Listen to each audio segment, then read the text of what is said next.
Is Bitcoin officially dead?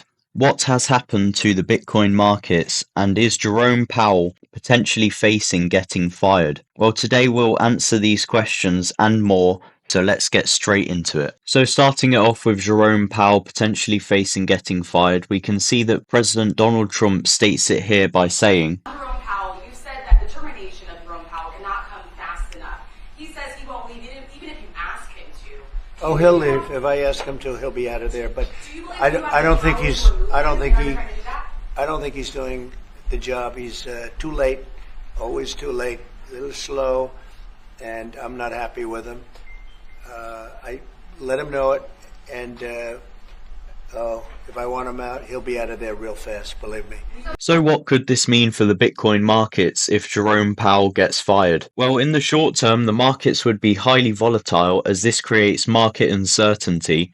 However, you can't be too sure if this would be highly bullish or bearish for Bitcoin, as it depends on the circumstances of the context and who replaces him. However, usually in times of uncertainty, investors usually flee from hard assets such as Bitcoin, so this could be a negative for the Bitcoin markets. Going over to the long-term impacts now, potentially Bitcoin may benefit from Jerome Powell being fired, as this may lead to low interest rates and increased liquidity in the markets. This is good for Bitcoin, as this means that there is a higher amount of money that can be invested into Bitcoin that could, in the long term, improve the Bitcoin markets. So moving on now to who could potentially replace Jerome Powell, we have Kevin Warsh.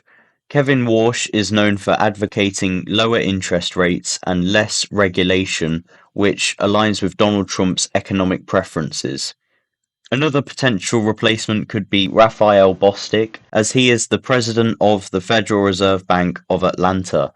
So he could be a successful option for this role, as he has extensive experience in the Fed system. So now we'll have a look at the Bitcoin charts to see what is happening, and we'll also have a look at some indicators to give us some insights on how Bitcoin may perform in the future. So starting it off with the one-day chart here, we can see that just today the market has experienced very high volatility, as it has gone up from $85,000 to around about $88,000 in just the span of a day. So now we know that, let's have a look at how the indicators are acting as a result of this surge in Bitcoin. Starting it off with the buy or sell indicator, we can see right now it is at a strong buy.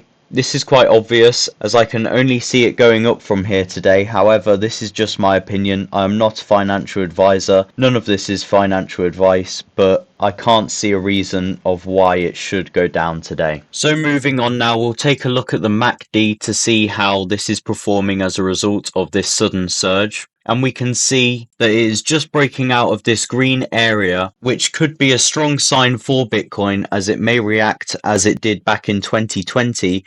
However, this may just be an overreaction that may lead to nothing in the future. So now we'll move over to the 15-minute chart, see how Bitcoin is performing in the short term. So we can see here that the spike shown in the day chart is presented here. However, it started leveling out and started going back up again. This is quite promising for Bitcoin, as usually when a stock begins to level out, it would start dropping. However, as you can see here, it is not done going up yet.